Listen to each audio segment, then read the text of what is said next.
گفت به من خبر بدید از چیزی که کمش حلاله اما همون چیز زیادش حرامه و این هم تو قرآن ذکر شده. طاووس یمانی یکی از شخصیت‌های معروف عصر امام سجاد و امام باقر علیه السلام بود، تا جایی که شاگرداش بین اهل علم به اصحاب طاووس معروف بودن. البته تو شیعه بودن ایشون اختلافه. شیخ طوسی نظرشون اینه که طاووس از اصحاب امام سجاد علیه السلامه و ابن قتیبیه تو کتاب المعارف به شیعه بودنش تصریح کرده. اما محدث نوری تو کتاب مستدرک الوسائل مخالف این دوتا نظره. اما در هر صورت طاووس یمانی آدم پرجرأت و نترسی بوده، تا جایی که هشام ابن عبدالملک خلیفه اموی تو ایام خلافتش به قصد حج خونه خدا وارد مکه شد و دستور داد یکی از اصحاب رسول خدا رو که پیغمبر رو دیده پیدا بکنن و بیارن. بهش گفتن از اصحاب رسول خدا کسی نمونده و همشون از دنیا رفتن. هشام گفت پس یکی از تابعین رو پیدا کنید و پیش من بیارید. تابعین هم به کسایی میگن که رسول خدا رو ندیدن اما اصحاب پیغمبر رو درک کردن. همین طاووس یمانی رو آوردن پیش خلیفه. طاووس وقتی که وارد جلسه شد، اول کفشای خودش رو جلوی هشام ابن عبدالملک روی فرش از پاش در آورد. وقتی هم که سلام کرد، برخلاف بقیه مردم که میخواستن سلام کنن میگفتن السلام علیک یا امیرالمؤمنین، طاووس فقط گفت السلام علیک و دیگه کلمه امیرالمؤمنین رو نگفت. بعدم سریع جلوی هشام نشست بدون اینکه خلیفه اجازه بده، در حالی که بقیه مردم روبروی هشام وام ایستادن. از همه بدتر این که طاووس خیلی راحت با خلیفه صحبت کرد. گفت هشام حالت چطوره؟ رفتار طاووس خلیفه رو خیلی عصبانی کرد. رو کرد بهش گفت این چه کاریه که میکنی؟ گفت مگه من چیکار کردم؟ چیکار کردی؟ چرا کفشات رو جلو من در آوردی؟ منو به عنوان امیرالمؤمنینم صدا نزدی؟ چرا بدون اینکه من اجازه بدم نشستی؟ مگه نمیدونی من خلیفه مسلمینم؟ چرا انقدر توهین‌آمیز با من سلام احوال پرسی کردی؟ طاووس گفت اما اینکه کفشامو جلو در آوردم، چون من روزی 5 بار جلوی خدا کفشامو در میارم تا نماز بخونم، اما تا حالا ندیده بودم خدا ناراحت بشه. این که تو رو به عنوان امیرالمؤمنین هم صدا نزدم چون واقعا تو امیر همه مؤمنان نیستی. خیلی از مردم و اهل ایمان به حکومت تو ناراضیان و انتقاد دارن. این که تو رو هشام صدا زدم و برخلاف بقیه مردم پسوند و پیشوند به اسمت اضافه نکردم، به خاطر اینه که خدای متعال تو قرآنش پیغمبراشو به اسم صدا زده و میفرماد یا داوود، یا یحیی، یا عیسی. این کار خدا هم توهین به مقام انبیا حساب نمیشه و برعکس خدا ابولهب رو تو قرآنش با کنیه صدا زده و اسمشو نبرد. اما این که گفتی چرا بدون اجازه تو نشستم، برای اینکه امیرالمؤمنین علی ابن ابی طالب میفرمود که اگر میخوای مردی از اهل آتش و جهنم رو ببینی، کسی رو نگاه بکن که خودش نشسته و بقیه جلوش ایستادن. حرف طاووس که به اینجا رسید، هشام بهش گفت ای طاووس منو موعظه‌ای کن. طاووس بهش گفت از امیرالمؤمنین علی ابن ابی طالب علیه السلام شنیدم که تو جهنم مارها و عقرب‌های بزرگی وجود داره که اون مار و عقرب‌ها مأمور گزیدن امیری هستن که با مردم به عدالت رفتار نمیکنه. این حرفو زد و از مجلس هشام بیرون اومد. ابو بصیر میگه با جمعی از دوستان محضر امام باقر علیه السلام کنار خونه خدا نشسته بودیم. همون لحظه طاووس با اصحابش اومدن محضر امام باقر.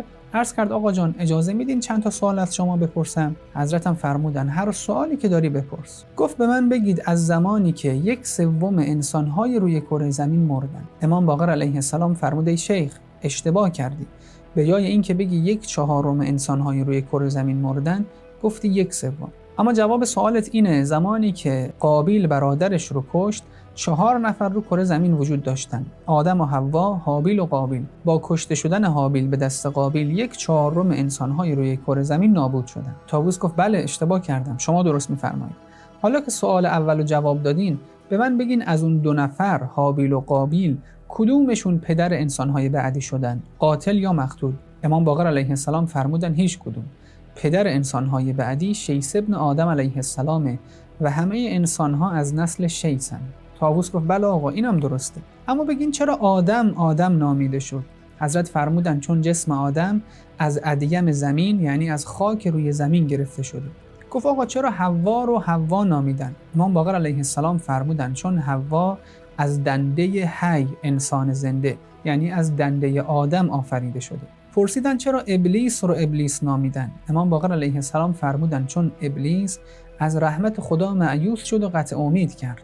واژه ابلیس هم از بلسه به معنای ناامیدی از رحمت خداست. طاووس گفت پس چرا به جن میگن؟ امام فرمودن چون جنیان مخفی ان و دیده نمیشن. واژه جن هم به معنای مخفی و پوشیده است. اگه به این سبک محتوا علاقه‌مندین لطفاً ویدیو رو لایک کنید تا یوتیوب به افراد بیشتری نشون بده. کانالمون هم سابسکرایب داشته باشید تا ویدیوهای بعدی رو از دست ندید. طاووس یمانی پرسید اولین دروغی تو عالم گفته شده چی بود و کی این دروغ رو گفت؟ باقرالعلوم علیه السلام فرمودن اون دروغ از ابلیس بود که در برابر فرمان خدا به سجده کردن آدم سرکشی کرد و به دروغ گفت من بهتر از آدمم، چون منو از آتش درخشنده آفریدی اما آدم رو از گل سرد تیره. پرسید آقا جان تو تاریخ یه قومی بودن که حق رو در ظاهر پذیرفتن اما تو باطن خودشون دروغ میگفتن و حق رو قبول نداشتن. اونا کیا بودن؟ حضرت فرمودن اون قومی که میگی قوم منافقی بودن که به رسول خدا گفتن قالوا نشهد انک لرسول، ما گواهی میدیم که تو رسول خدا هستی. والله یشهد ان المنافقین لکاذبون، ولی خدا گواهی میده که منافقین دروغ میگن و به حرفشون اعتقادی ندارن. طاووس به عنوان سوال نهمش پرسید یه پرنده‌ای تو دنیا بود که فقط یک بار پرید و قبل از اون و بعد از اون دیگه به پرواز در نیومد و پرواز نکرد و خدا همونو تو قرآنش ذکر کرده. اون پرنده چی بود؟ امام باقر علیه السلام فرمودن اون پرنده‌ای که فقط یک بار پرید کوه تور بود که خدا اون رو به پرواز در آورد به طوری که تو فضا قرار گرفت و رو سر بنی اسرائیل سایه انداخت. قرآن هم میگه و اذ نتقنا الجبل فوقهم کأنه ظله، وقتی هم که کوه تور به جای اولش برگشت دیگه تا قیامت ثابت موند و پروازی نکرد. طاووس یمانی که انگار از شنیدن جوابهای امام باقر علیه السلام لذت میبرد پرسید آقا جان اون رسول و فرستاده‌ای که نه از انسان‌ها بود نه از جنیان و نه از فرشته‌ها، خدا هم تو قرآنش اونو ذکر کرده چی بود؟ حضرت فرمودن اون رسولی که از جن و انس و فرشته‌ها نبود کلاغی بود که خدا اونو به سمت قابیل فرستاد. فبعث الله غرابا یبحث فی الارض لیریه کیف یواری سوءة اخیه. کلاغ به امر خدا اومد زمین رو چنگ زد تا به قابیل بفهمونه که چطور جنازه برادرش حابیل رو دفن کنه. پرسید آقا جان اون موجودی که نه از جن و نه از انس و نه از فرشته ها بود و قوم خودش رو ترسوند و خدا همونو تو قرآنش ذکر کرده چی بود؟ امام باقر علیه السلام جوابشو با این آیه دادن قالت نملة یا ایها النمل ادخلوا مساکنکم لا یحطمنکم سلیمان و جنوده. اون موجود مرچه‌ای بود که به قوم خودش گفت وارد لونه هاتون بشید که نکنه سلیمان و لشکر شما رو پامال کنن، که من قبلا ویدئوی کامل نصیحت اون مورچه به حضرت سلیمان رو ضبط کردم، میتونید از لینک بالا تماشا کنید. مولای من به من خبر بدین از اون موجودی که از انسان و جن و فرشته ها نبود و بهش نسبت دروغ دادن و تهمت زدن و خدا هم اون رو تو قرآنش ذکر کرده و ازش یاد کرده.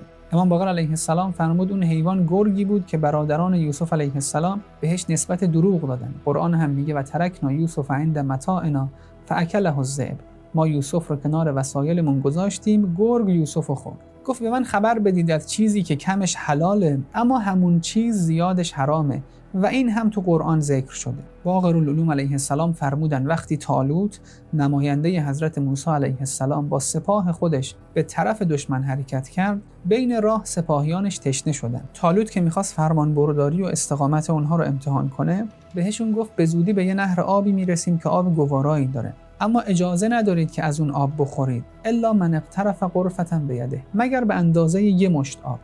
اون آب چیزیه که کمش حلال و زیادش حرام بود. طاووس گفت آقا جان صلاتی که نداشتن وضو و روزه‌ای که خوردن و نوشیدن باطلش نمیکنه کدومه؟ حضرت فرمودن صلات بی وضو، صلوات بر پیامبر اسلام و روزه‌ای که خوردن و آشامیدن به اون صدمه نمیزنه روزه سکوت حضرت مریم سلام الله علیها است که قرآن میگه انی نذرت للرحمن صوما فلن اکلم اليوم انسیا. حضرت مریم گفت من برای خدا نذر کردم که روزه بگیرم و امروز با هیچ انسانی صحبت نمیکنم. طاووس که همه سوالهاشو پرسیده بود و جواب در خور گرفته بود به عنوان سوال 15 و آخرین سوالش پرسید اون چیه که کم و زیاد میشه؟ اون چیه که زیاد میشه ولی کم نمیشه؟ و اون چیه که کم میشه ولی زیاد نمیشه؟ امام باقر علیه السلام فرمودن اون موجودی که کم و زیاد میشه ماهه که تو شبهای مختلف از هر 30 روز کم و زیاد میشه و اون چیزی که زیاد میشه و کم نمیشه آب دریاهاست و اون چیزی که کم میشه و بهش اضافه نمیشه عمر انسان. امام باقر علیه السلام به همه 15 سوال پیچیده طاووس جواب درست و کامل دادن و حضار جلسه تایید کردند که ایشون باقرالعلوم هستند. اما اگر شما هم این شبهه رو شنیدید که چطور باقرالعلوم و شکافنده علمها هیچ کتابی ننوشته، پیشنهاد میکنم حتما این ویدیو رو ببینید. یک نفر مانده از این قوم که برمیگردد. یا علی مدد.